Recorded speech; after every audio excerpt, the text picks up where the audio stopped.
हं. एखाद्या लोकशाहीला सर्वात मोठा धोका कोणता असू शकतो?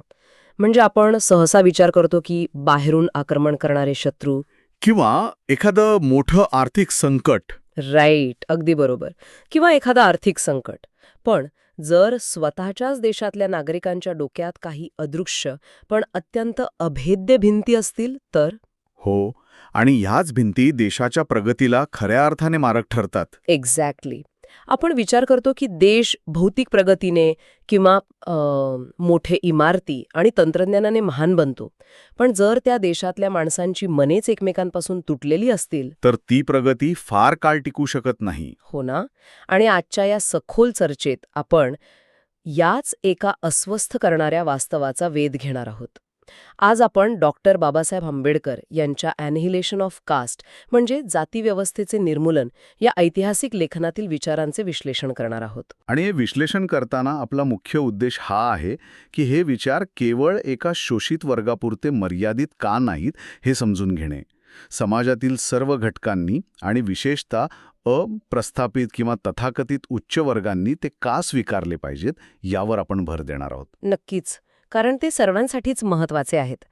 तर चर्चेची सुरुवात करण्यापूर्वी मला हे विचारायचं होतं की या मूळ लेखनाची पार्श्वभूमी नेमकी काय आहे?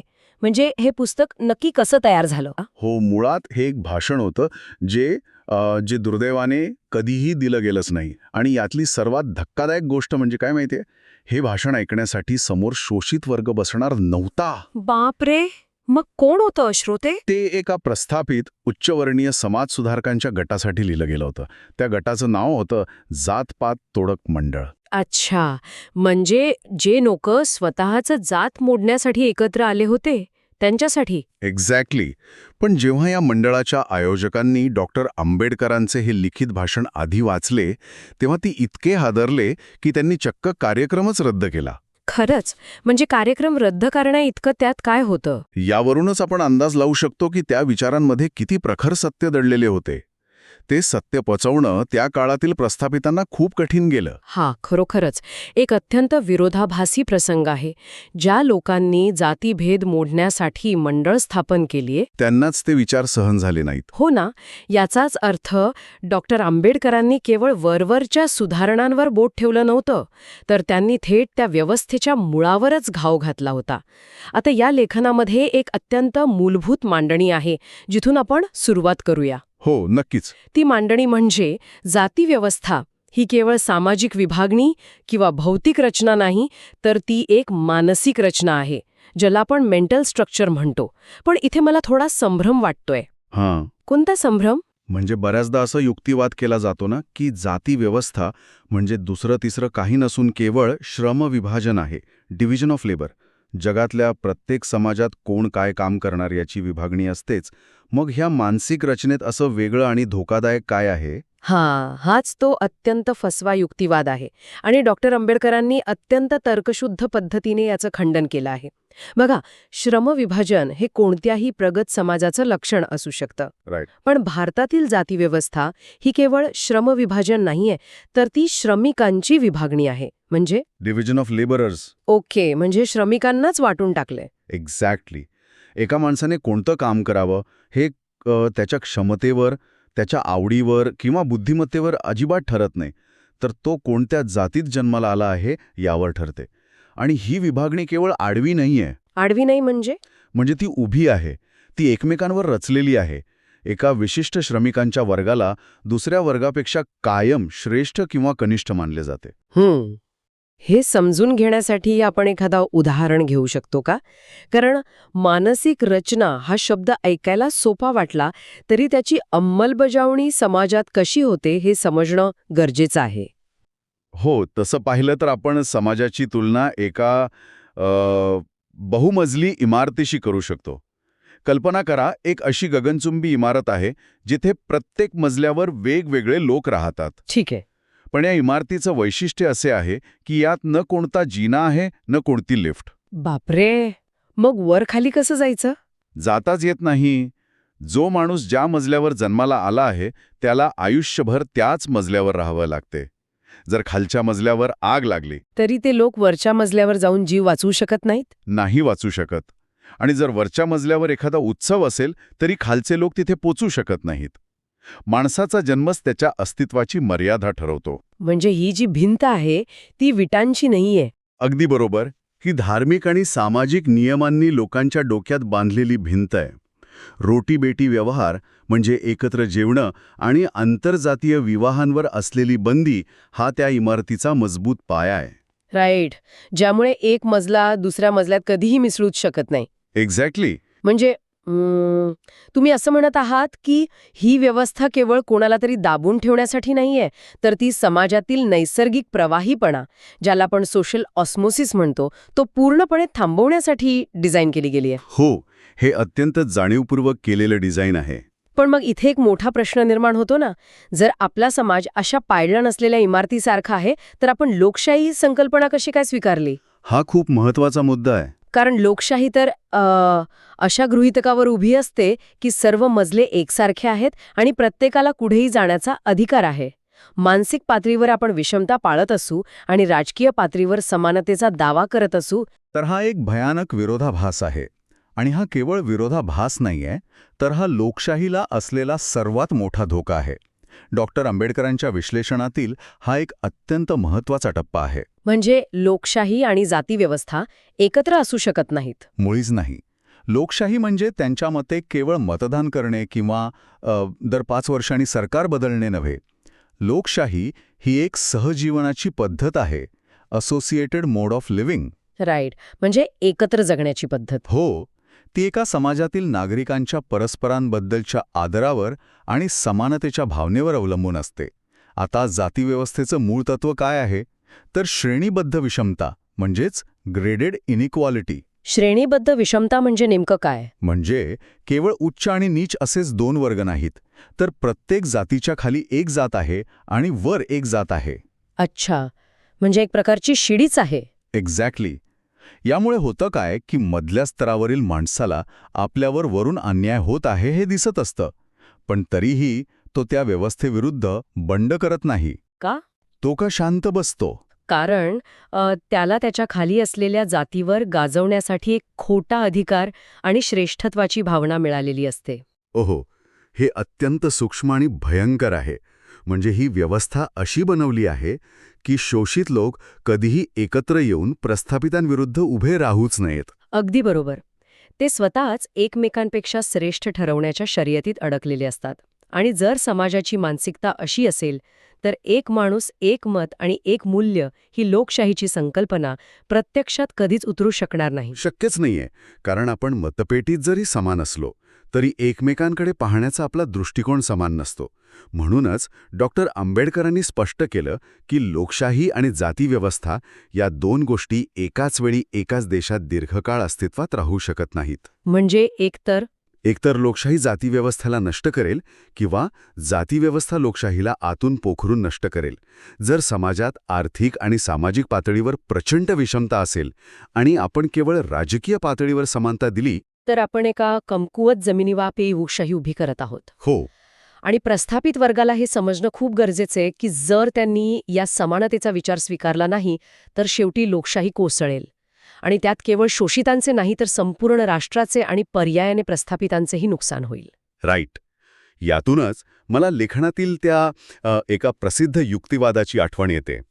डॉक्टर आंबेडकरांनी त्या काळातील समाजवाद्यांशी म्हणजे सोशलिस्ट लोकांशी एक मोठी वैचारिक लढाई लढली होती. हो, तो वाद खूप गाजला होता. समाजवाद्यांचं म्हणणं होतं की आधी आर्थिक क्रांती घडवून आणूया, म्हणजे लोकांच्या हाताला काम आणि पैसा मिळाला की जातीभेद आपोआप नष्ट होईल. पण डॉक्टर आंबेडकरांनी एक अतिशय ठाम भूमिका घेतली होती की धर्म किंवा अर्थव्यवस्थेत सुधारणा करण्यापूर्वी समाजात सुधारणा करा. एक्झॅक्टली. आणि मला याच पॉइंटवर थोडी चर्चा करायची आहे. आजच्या काळात आपण पाहतो की भांडवलशाही आहे, म्हणजे कॅपिटलिझम आहे. लोक पैसे कमवत आहेत. पैसा हा जातपात पाहत नाही. जर एखादा मागासवर्गीय माणूस आर्थिकदृष्ट्या खूप प्रबळ झाला, तर समाजाचा दृष्टिकोन बदलेल असा तुमचा प्रश्न आहे का? हो ना, समाजाचा त्याच्याकडे पाहण्याचा दृष्टिकोन बदलतो ना. मग आर्थिक प्रगतीला आधी महत्त्व का नाही? हां. वरवर पाहता खूप तार्किक वाटणारा प्रश्न आहे, पण त्याचे उत्तर तितकेच क्लिष्ट आहे. डॉक्टर आंबेडकरांनी समाजवाद्यांना हाच प्रश्न विचारला होता की भारतात क्रांती करण्यासाठी कामगार वर्ग एकत्र येईल का? म्हणजे एका उच्च जातीचा कामगार आणि निम्न जातीचा कामगार. हो. ते दोघे स्वतःला समान मानतील का? केवळ दोघांची आर्थिक स्थिती समान आहे म्हणून ते एकत्र जेवतील किंवा एकमेकांच्या कुटुंबात लग्न करतील का? मला वाटतं आजही याचं उत्तर बऱ्याच अंशी नाही असंच आहे. एक्झॅक्टली. कारण भारतात माणसाचे सामाजिक मूल्य केवळ त्याच्या बँक खात्यातील पैशांवरून ठरत नाही. ती मानसिक रचना इतकी खोलवर रुजलेली आहे की आर्थिकदृष्ट्या प्रबळ असलेल्या माणसालाही विशिष्ट सामाजिक किंवा धार्मिक अधिकारांपासून वंचित ठेवलं जाऊ शकतं. राईट. म्हणजे पैसा तुम्हाला चांगली जीवनशैली नक्कीच देऊ शकतो, पण तो तुम्हाला मानवी सन्मान किंवा ह्युमन डिग्निटी विकत घेऊन देऊ शकत नाही. जोपर्यंत समाजाची मूळ विचारसरणी बदलत नाही. अगदी हेच. तुम्ही एखाद्या दलदलीवर कितीही सुंदर आणि अध्यावनिक काचेची इमारत बांधण्याचा प्रयत्न केलात तरी ती इमारत टिकणार नाही. ती कोसळणारच, कारण पाया दलदलीचा आहे. राईट. समाज ही ती जमीन आहे ज्यावर अर्थव्यवस्था आणि राजकारण उभे असतात. जर ती जमीनच जातीभेदाने विषमतेने विस्कळीत असेल तर त्यावर उभी राहणारी कोणतीही आर्थिक प्रगती न्याय्य असू शकत नाही. म्हणूनच डॉक्टर आंबेडकर अत्यंत आग्रहाने सांगत होते की आधी सामाजिक रचना बदला. हो. माणसाला माणसासारखे वागवायला शिकवणारी मूल्य आधी रुजवा. त्यानंतरच खऱ्या अर्थाने आर्थिक सुधारणांचे फळ तळागाळापर्यंत पोहोचेल. हे ऐकल्यावर एक गोष्ट नक्की स्पष्ट होते की डॉक्टर आंबेडकरांचा लढा हा केवळ काही विशिष्ट सवलती मिळवण्यापुरता नव्हता, तर तो संपूर्ण मानवी समाजाची पुनर्रचना करण्याचा एक मोठा प्रकल्प होता. नक्कीच. पण इथे एक स्वाभाविक प्रश्न निर्माण होतो. आपण ज्या लेखनाबद्दल आणि इतिहासाबद्दल बोलत आहोत ते अनेक दशकांपूर्वीचे आहे. आज आपण 21व्या शतकात आहोत. आज शहरांमध्ये लोक एकत्र ऑफिसमध्ये काम करतात, एकत्र मेट्रोने प्रवास करतात, हॉटेल्समध्ये एकत्र जेवतात. मग आजच्या काळात ही मानसिक रचना खरोखरच शिल्लक आहे का? आपण या गोष्टींचा उगीच बाऊ तर करत नाही आहोत ना? हां. एक अतिशय महत्त्वाचा आणि स्वतःलाच विचारण्यासारखा प्रश्न आहे. पण बघा, सार्वजनिक ठिकाणी एकत्र प्रवास करणे किंवा ऑफिसमध्ये एकत्र काम करणे म्हणजे जातीव्यवस्था नष्ट होणे नव्हे. मग ते काय आहे? डॉक्टर आंबेडकरांनी स्वतःच म्हटलं होतं की भौतिक संपर्क आणि सामाजिक अभिसरण यात फरक आहे. आज जातीव्यवस्था नष्ट झालेली नाहीये, तर तिने आपले रूप बदलले आहे. रूप बदलले आहे. म्हणजे कसं? ती आता सूक्ष्म रूपात म्हणजे सटल फॉर्ममध्ये वावरत आहे. आपण याची तुलना एखाद्या कम्प्युटरच्या ऑपरेटिंग सिस्टीमशी करू शकतो. ऑपरेटिंग सिस्टीम हे जरा अधिक स्पष्ट करून सांगाल का? हो, बघा, आपण काळानुसार आपल्या कम्प्युटरचे ॲप्स बदलले आहेत.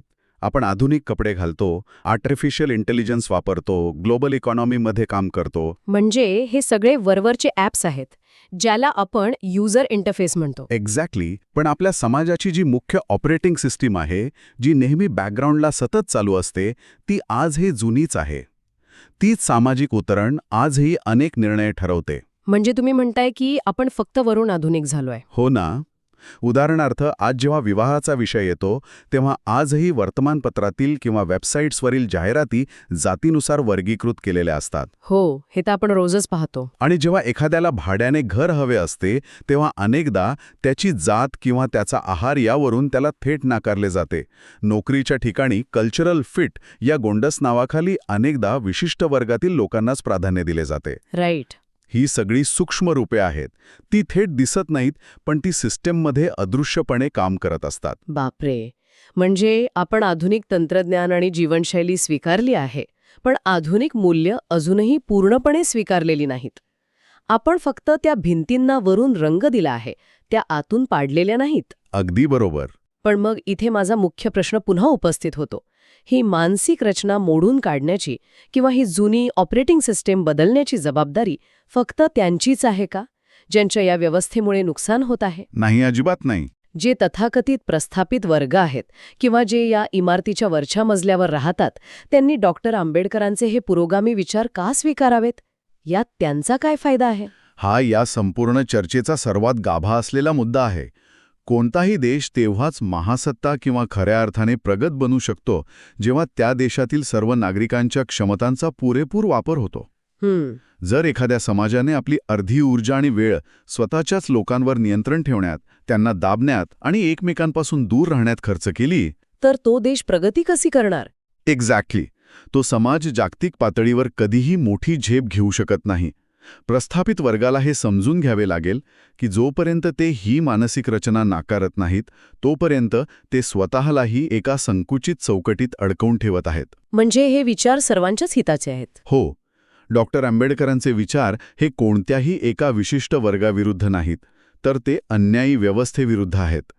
जर प्रस्थापित वर्गाने हे विचार स्वीकारून समानतेचा पुरस्कार केला तरच आपण एकसंध, मजबूत आणि सर्जनशील भारत घडवू शकू. राईट. ही गोष्ट केवळ शोषितांच्या मुक्तीची नाहीये, तर ती संपूर्ण देशाच्या मुक्तीची आणि विकासाची मुख्य गरज आहे. खरोखर हे अत्यंत डोळे उघडणारे आहे. म्हणजे जातीव्यवस्थेचे निर्मूलन करणे हा कोणा एका वर्गावर केलेला उपकार नाहीये, तर ती आपल्या देशाच्या अस्तित्वाची आणि अखंडतेची पुरवठ आहे. अगदी बरोबर. समोर येतात. एक म्हणजे आपण समजून घेतलं की जातीव्यवस्था ही निव्वळ कामाची विभागणी नाही, तर ती माणसांना माणसांपासून तोडणारी आणि समानतेला नकार देणारी एक भक्कम मानसिक रचना आहे.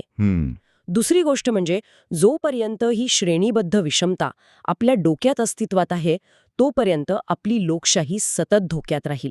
आणि सर्वात महत्त्वाचं म्हणजे आर्थिक किंवा राजकीय प्रगतीचा इमला उभारण्यापूर्वी समाजाची मानसिकता आणि सामाजिक मूल्य बदलणे किती अनिवार्य आहे. अगदी तंतोतंत. डॉक्टर बाबासाहेब आंबेडकरांचा हा सामाजिक दृष्टिकोन जितका क्रांतिकारी आहे तितकाच त्यांचा आर्थिक दृष्टिकोनही दूरदर्शी होता. आणि या दोन्ही गोष्टी एकमेकांशी खूप जोडलेल्या आहेत. म्हणजे पुढच्या चर्चेचा विषय ठरलेलाच आहे तर. हो ना. आजच्या भागात आपण सामाजिक पुनर्रचनेवर लक्ष केंद्रित केले, पण यापुढील सखोल चर्चेत आपण त्यांच्या इकॉनॉमिक विजन म्हणजे आर्थिक दृष्टिकोनाबद्दल सविस्तर बोलणार आहोत. त्यांनी शेती, औद्योगिकरण आणि कामगारांच्या हक्कांबाबत मांडलेले विचार आजच्या आधुनिक भारतासाठी कसे मार्गदर्शक आहेत हे आपण उलगडून पाहू. त्या चर्चेची तर मी नक्कीच वाट पाहत आहे. पण आजची सखोल चर्चा थांबवण्यापूर्वी आपण मगाशी ज्या ऑपरेटिंग सिस्टीम आणि सूक्ष्म रूपांविषयी बोललो त्यावरून एक विचार मनात सतत घोळत राहतोय. कोणता विचार? तो असा विचार आहे जो या चर्चेतून प्रत्येक श्रोत्याने आपल्यासोबत घेऊन गेला पाहिजे.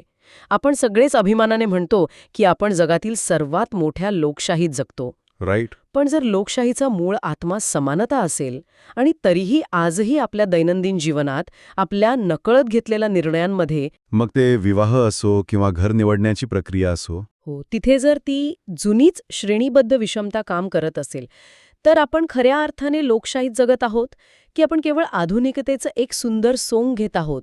हा खूप गंभीर प्रश्न आहे. आणि खऱ्या बदलाची सुरुवात बाहेरच्या जगात कायदे करण्यापासून होत नाही, तर सर्वात आधी आपल्या स्वतःच्या डोक्यात सुरू असलेल्या त्या अदृश्य ऑपरेटिंग सिस्टमला प्रश्न विचारण्यापासून होते का?